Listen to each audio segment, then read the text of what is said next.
మీ పాత బంగారు నగల ఎక్స్చేంజ్ పై గ్రాముకు 150 రూపాయలు అదనంగా పొందండి. పాత నగకు మేము ఇచ్చే నగదు పోల్చి చూడండి. మార్కెట్లో కంటే లలితాలో అధిక నగదు పొందండి.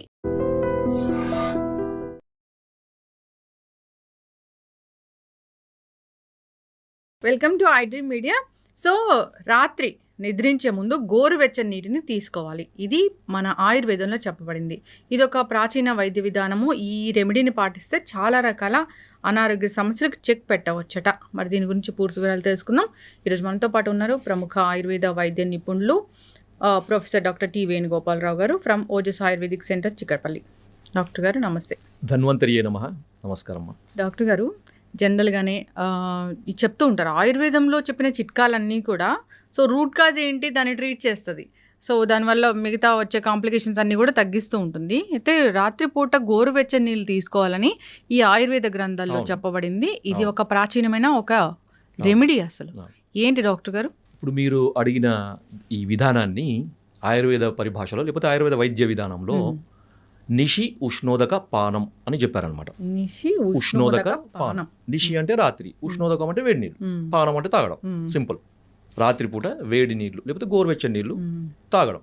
నిషి ఉష్ణోదక పానం అని మనకు చాలా ఆయుర్వేద గ్రంథాలలో, ముఖ్యంగా భైషజ్యరత్నావళి, యోగరత్నాకరము, బసవరాజీయము ఇలాంటి గ్రంథాలలో మనకి దీని గురించి బాగా చెప్పారనమాట. అయితే ఈ నిషి ఉష్ణోదక పానం అంటే ఏంది, ఎలా తాగాలి, ఎవరు తాగాలి, ఎంతకాలం తాగాలి, ఇవన్నీ ప్రశ్నలు. సో దాదాపుగా నేను నా దగ్గరికి వచ్చే ఎక్కువ మంది పేషెంట్స్కి సజెస్ట్ చేసేది అంటే 170% మందికి, అంటే వాళ్ళ అవసరం, ఇది తాగాల్సిన అవసరం వాళ్ళకి ఇది నేను సజెస్ట్ చేస్తాను. దాదాపు 15 ఏళ్ళ నుంచి నేను ఇది సజెస్ట్ చేసుకుంటూ వస్తున్నాను. అద్భుతమైన ఫలితాలు ఉంటాయమ్మా. చాలా సింపుల్ రెమెడీ, సింపుల్ చిట్కా. మన చిట్కా అంటే మనము ఏదో మనము దీన్ని చిన్న చూపు చూడొద్దు, దాంట్లో ఎంతో సైంటిఫిక్ రీజన్ ఉంటుందన్నమాట.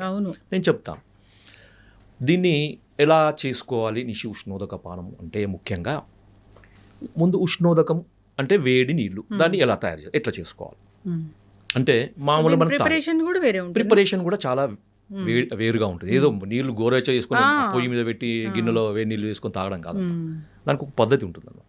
సో ఆ పద్ధతి ఎందుకు చెప్పారనేది కూడా దానికి రీజన్ చెప్తాను. ముందుగా ఎలా చేసుకోవాలంటే మామూలుగా మనం తాగే నీళ్లు, చాలామందికి అపార్ట్మెంట్లు ఉన్న వాళ్ళకి RO నీళ్లు మాత్రమే దొరుకుతాయి. లేదు కొంతమందికి మున్సిపల్ ట్యాప్ నీళ్లు దొరుకుతాయి, కొంతమందికి బావి నీళ్లు దొరుకుతాయి, మినరల్ వాటర్ కూడా దొరుకుతాయి. కాకపోతే ఏంటంటే వీలైనంత వరకు మినరల్ వాటర్ అవాయిడ్ చేయండి, RO వాటర్ కూడా అవాయిడ్ చేయండి వీలైతే. దీని కొరకు ఏం చేయాలంటే ఒక గ్లాసు నీళ్లు లేకపోతే 2 గ్లాసుల నీళ్లు తీసుకోండి. ఇప్పుడు నేను చెప్పిన నీళ్ళని తీసుకొని ఆ 2 గ్లాసుల నీళ్లు మరగపెట్టాలన్నమాట. ఎంతవరకు మరగపెట్టాలి అంటే 2 గ్లాసుల నీళ్లు అర గ్లాస్ అయ్యే వరకు మరగపెట్టాలి, లేకపోతే 4 కప్పుల నీళ్లు 1 కప్పు అయ్యే వరకు మరగపెట్టాలన్నమాట. ఇప్పుడు తీసుకోవాల్సింది ట్యాప్ వాటర్. ట్యాప్ వాటర్ అయితే చాలా మంచిది, ఎందుకంటే ట్యాప్ వాటర్ మనకి కృష్ణా వాటర్ కానీ మంజీరా వాటర్ కానీ మనకి నదుల నీళ్ళే దాదాపుగా మనకి మున్సిపల్ వాటర్ తీసుకుంటే మంచిది అనమాట. బావి నీళ్ళైనా మంచిదే. దీన్ని చతుర్భాగ అవశేష ఉష్ణోదకము అంటారు. అంటే ఒక భాగాన్ని 4 భాగాలు అయ్యే వరకు మరగబెట్టిన నీళ్ళు అనమాట. లేదు మాకు ఇంకా కొంచెం తొందరగా కావాలి, మాకు అంత టైం లేదంటే అర్ధభాగ అవశేషం, అంటే 2 కప్పుల నీళ్లు 1 కప్పు అయ్యే వరకు, లేకపోతే 1 గ్లాసు నీళ్లు అర గ్లాస్ అయ్యే వరకు అర్ధభాగ అవశేషం. ఇంకా కొంచెం స్ట్రాంగ్గా కావాలంటే 8వ వంతు, అంటే 2 కప్పుల నీళ్లు 1/2 కప్పు అయ్యే వరకు అలా కూడా తీసుకోవచ్చు. లేదు అంటే అర్ధభాగం కానీ చతుర్భాగంగా అంటే 1/4 రెడ్యూస్ కానీ లేకపోతే హాఫ్ రెడ్యూస్ నీళ్లు కానీ మనం చేసుకోవచ్చు అనమాట. సో మరగబెట్టి సన్నటి మంట మీద మరగబెట్టేసి కొంచెం టైం పడుతుంది, కొంచెం టైం పట్టినా ఓపికగా చేసుకొని దీన్ని ఏం వడపోయాల్సిన అవసరం లేదు. దాన్ని డైరెక్ట్గా మనము తాగగలిగేంత వేడిగా ఉన్నప్పుడు మీరు టీ లాగా తాగేసేయండి. తాగగలిగేంత వేడిగా ఉన్నప్పుడు దీన్ని తాగాలన్నమాట. సార్ మరి ఇది ఎప్పుడు తాగాలి అంటే దీనికి ఒక పద్ధతి కూడా ఉంది, తయారు చేసుకునే పద్ధతి ప్లస్ తాగే విధానం. ఎప్పుడు అంటే రాత్రిపూట భోజనం చేసిన తర్వాత 2 గంటల గ్యాప్ ఇచ్చి తాగాలన్నమాట. ఎందుకు అంటే మనకు తీసుకున్న ఆహారము పూర్తిగా జీర్ణమయ్యి మనకి పొట్టలోకి వచ్చినప్పుడు ఇది తీసుకోవాలన్నమాట. సో అందుకని ఏంటంటే మనకి ఈ ఫుడ్తోని కలవడం జరగదు. మామూలు ఉదాహరణకి మీరు 7 గంటలకి లేకపోతే 8 గంటలకు మీరు రాత్రి డిన్నర్ చేస్తారనుకోండి, 10ంటికి తీసుకోండి. లేకపోతే కొంచెం ఎర్లీగానే తీసుకోవాల్సిన మీకు అనిపిస్తే 7 గంటలకు మీరు భోజనం చేసేసి 9 గంటల వరకు తీసుకోండి. తీసుకొని మీరు ఒక 10 నిమిషాల తర్వాత పడుకోండి, లేకపోతే అర్ధగంట తర్వాత పడుకోండి, మీ ఇష్టం. కానీ తిన్న తర్వాత మాత్రం, అంటే రాత్రి డిన్నర్ తర్వాత మాత్రం ఒక 2 గంటల గ్యాప్ మాత్రం ఖచ్చితంగా ఇవ్వాలి. ఓకే, ఇది తీసుకునే టైము, మనం తయారు చేసుకునే పద్ధతి. రెండవది, సార్ మరి దీనివల్ల మనకు ఉపయోగాలు ఏంటి? అందరికీ మనకి డౌట్ కదా, మీరు తీసుకోమన్నారు, మేము తీసుకుంటాం, కానీ దీనివల్ల ఏం సార్, మాకేం బెనిఫిట్, ఎందుకు తీసుకోవాలి సార్, మాకేం పని లేదా అని అడుగుతారు కదా. చెప్తాను. దీనికి ఏంటంటే మొట్టమొదటి ఉపయోగం ఇది. నేను ఒక ఆయుర్వేద దీనికి సంబంధించిన ఒక శ్లోకాన్ని మీకు ఎక్స్ప్లెయిన్ చేస్తాను అనమాట. నా దగ్గర ఉంది అది. దీన్ని ఏమని చెప్పారంటే, నిషి ఉష్ణోదక పానం శ్లేష్మ ఆమ మేధోగ్నం వస్తిశోధన దీపనం శ్వాసకాస జ్వరహరం పీతం ఉష్ణోదకం నిషి. దీంట్లో మనం గమనించాల్సింది ఏంటంటే ఆమదోషము, తర్వాత శ్లేష్మ దోషము, తర్వాత మేధోగ్నం, మేధస్సు అంటే ఫ్యాట్. ఎవరైతే ఇంతకుముందు నేను కొన్ని ఒబెసిటీకి వాడే మందులకు అనుగుణంగా అవి వాడుతూ కూడా రాత్రిపూట ఈ ఇప్పుడు నేను చెప్పిన విధానంలో వేడి నీళ్లు కనుక తాగితే మనకి ఫ్యాట్ కూడా తగ్గుతుంది. ఖర్చు లేని వైద్యం అన్నమాట. కొంతమందికి ఏ మందు వాడడం సార్, ఎక్సర్సైజ్ చేయం, డైట్ చేయం, ఏదైనా టిప్ చెప్పండి అంటే ఇది చెప్తాను నేను. ఇంకొకటి ఏంటంటే శ్వాసకాస పీనసం, అంటే మనకి అలర్జిక్ రైనైటిస్, కొంతమంది లేవగానే తుమ్ములు, దగ్గు, ముక్కు కారడము, కళ్ళు ఎర్రబడి, తర్వాత అంత ఛాతీలో అంత శ్లేష్మ, వీళ్ళందరికీ కూడా ఉపయోగం అనమాట. రెగ్యులర్గా తాగండి. మీకు తీసుకునే మందులకు అడిషనల్గా ఇది కనుక మీరు చేస్తూ ఉంటే మీకు మందులు అద్భుతంగా పనిచేస్తాయి. మందులు ఎక్కువ కాలం వాడాల్సిన అవసరం లేకుండా తక్కువ కాలంలో వాటి రిజల్ట్స్ కనపడతాయి అనమాట. తర్వాత ఇంకొకటి కాన్స్టిపేషన్, ఉదయం లేవగానే చక్కగా మోషన్ అవుతుంది, ఫ్రీగా మోషన్ అవుతుంది. తర్వాత డే అంతా కూడా ఎనర్జెటిక్గా ఉంటారు అనమాట. ఎందుకంటే దీనికి ఆమ దోష హరం అని చెప్పారు. ఆమం అంటే టాక్సిన్స్, అవి బయోటాక్సిన్స్, ఫుడ్ వల్ల వచ్చేవి, మెటబాలిక్ యాక్టివిటీలో వచ్చే టాక్సిన్స్, లేకపోతే రకరకాల టాక్సిన్స్ని మనమి ఆమదోషం కింద. ఆమదోషం అది పెద్ద టాపిక్ అది. సో ఆమదోషం ఉన్నప్పుడు శరీరంలో అంత బరువు, నీరసము, లేకపోతే ఎప్పుడు చిన్న పని చేసిన తొందరగా అలసిపోవడము, లెథర్జీగా ఉండడము, దేని మీద కాన్సన్ట్రేషన్ లేకపోవడము, కొంచెం పని చేసినా కూర్చోవాలనిపించడం, కూర్చున్న తర్వాత పడుకోవాలనిపించడం, పడుకున్న తర్వాత పూర్తిగా నిద్రలో జారుకోవాలనిపించడము, తర్వాత చిరాకు, చిన్నదానికి చిరాకు, ఏదైనా కొద్దిగా సౌండ్ విన్నా కానీ ఆయాసం లాగా రావడం, దడలాగా రావడం, కోపం రావడం, రెస్ట్లెస్నెస్, ఇవన్నీ ఉంటాయి అన్నమాట. ఇవన్నీ కూడా ఆమదోషానికి సంబంధించినవి. సో ఇవి తీసుకోవడం వల్ల ఏమంటే బాడీ డిటాక్స్ అవుతుంది, శరీరంలో ఉన్న మనకి టాక్సిన్స్ అన్నీ కూడా పోతాయి అన్నమాట. పోయి బ్లడ్ ప్యూరిఫై అవుతుంది, మన పేగులలో ఉండే మలం, చెత్త చెదారము, తర్వాత మలం, మన టాక్సిన్స్ అన్నీ కూడా బయటికి వెళ్ళిపోయి మనకి రోజంతా హుషారుగా ఉండేటట్టు చూస్తుంది అన్నమాట. సింపుల్ రెమెడీ, చాలా సింపుల్ రెమెడీ.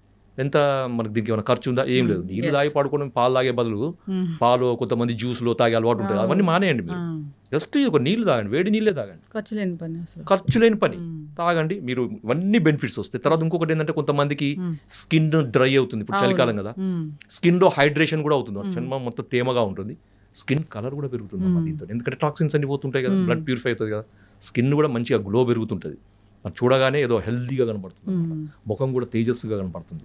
సో ఇన్ని బెనిఫిట్స్ ఉన్నాయి.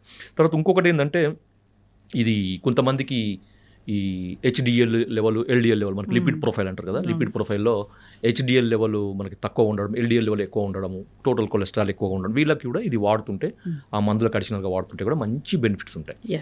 సార్ ఇవన్నీ చెప్పారు. మీరు ఇంట్రెస్ట్ ఉన్న వాళ్ళు ఈ పార్ట్ చూడండి, ఈ లాస్ట్ పార్ట్. ఇది కారణం చెప్తాను నేను ఎందుకు ఇది ఇంత అద్భుతంగా మీరు చెప్తున్నారు, దీని యొక్క ప్రాముఖ్యత ఏంటిది, అసలు దీని వెనకాల ఉన్న సైంటిఫిక్ రీజన్ ఏంటి. సింపుల్ అమ్మా, మనకి శరీరంలో స్రోతస్సులు అని ఉంటాయన్నమాట, నాడులు అని అంటారు.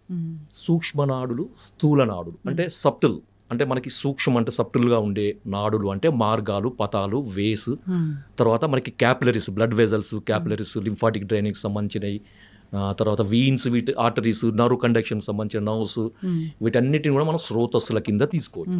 అవి కంటికి కనబడని వాటిని మనకి సన్నగా ఉండేవాటిని సూక్ష్మ స్రోతస్సులు అంటారు. స్థూల స్రోతస్సులు అంటే మనకి గ్యాస్ట్రో ఇంటెస్టైనల్ సిస్టంలో ఉండే మనకి పేగులు, తర్వాత ఇవన్నీ కూడా మనకి స్థూల స్రోతస్సుల కింద తీసుకోవచ్చు. వీటన్నిటి కూడా మార్గాలు అన్నమాట. అంటే మనకి వాత, పిత్త, కఫాలు కానీ, ఆహారం కానీ, తర్వాత రసధాతు కానీ, ధాతులు కానీ, రక్తం కానీ, మలినాలు కానీ, ద్రవ పదార్థాలు కానీ, ఒక మనకి నర్వ్ కండక్షన్ కానీ ఒక దగ్గర నుంచి ఇంకో దగ్గరికి మూవ్ కావాలంటే ఈ స్రోతస్సులు క్లియర్గా ఉండాలి. ఓకే, ఎప్పుడైతే ఈ స్రోతస్సులలో లేదా ఈ మార్గాలలో ఈ దారులలో అడ్డంకులు ఉంటాయో వాటిని స్రోతావరోధము అంటారు. ఈ స్రోతావరోధము తొలగిపోవడానికి అగ్నితత్వం కావాలి. అంటే ఒక ఫైర్ ఎనర్జీ అన్నమాట. ఒక ఫైర్ ఎనర్జీ ఉన్నప్పుడు ఏంటంటే ఆ స్రోతస్సులు అనేవి బ్రేక్ అవుతాయి, ఎందుకంటే వాటిలో ఉండే అడ్డంకులు అనేవి కరిగిపోతాయి అన్నమాట.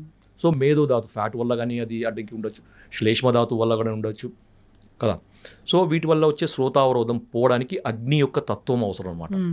మనము అగ్ని యొక్క తత్వాన్ని నేరుగా మనం తీసుకోలేము. మనం మంటం లోపలికి తీసుకోగలుగుతాం, ఫైర్ లోపలికి మింగగలుగుతాం లేదు.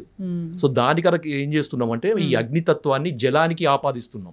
సో మనం వేడి చేయడం వల్ల ఏమవుతుందంటే ఈ అగ్నితత్వము ఆ నీటిలోకి పోయి మనం తీసుకున్నప్పుడు అగ్నితత్వం అనేది ఈ స్రోతస్సులని మనకి ఛానల్స్ ని ఓపెన్ చేస్తుంది అన్నమాట. సో అప్పుడు ఈ స్రోతావరోధం తొలగిపోయి అవి ఛానల్స్కి అంత రక్త ప్రసారం బాగా జరుగుతుంది, నర్వ్ కండక్షన్ బాగా జరుగుతుంది, మనకి ఈ ఆహారం యొక్క జీర్ణ వ్యవస్థకు సంబంధించిన మూమెంట్స్ అవన్నీ కూడా నార్మల్గా ఉండి ఆరోగ్యం చేయకూడదు. ఇది దీంట్లో ఉండే సైంటిఫిక్ రీజన్. ఖచ్చితంగా డాక్టర్ గారు చాలా చక్కగా చెప్పారు. ఎన్నో ఏళ్ళ ఎక్స్పీరియన్స్ మీది ఈ ఆయుర్వేదంలో. చాలామంది అంటే మాకు డయాబెటీస్ తగ్గింది, సోరియాసిస్ తగ్గింది, మేము వెయిట్ లాస్ అయ్యాము, సో మాకు గ్యాస్ట్రిక్ ఇష్యూస్ ఉంటే తగ్గాయి, ఇలా చెప్తూ ఉంటారు మీ దగ్గర వచ్చినప్పుడు. చాలామంది విన్నాను నేను. సో అంటే ఆయుర్వేదానికి ఇంకా ప్రాచుర్యం కావాలి, ఆయుర్వేదం ఇంకా జనాల్లోకి వెళ్ళాలి.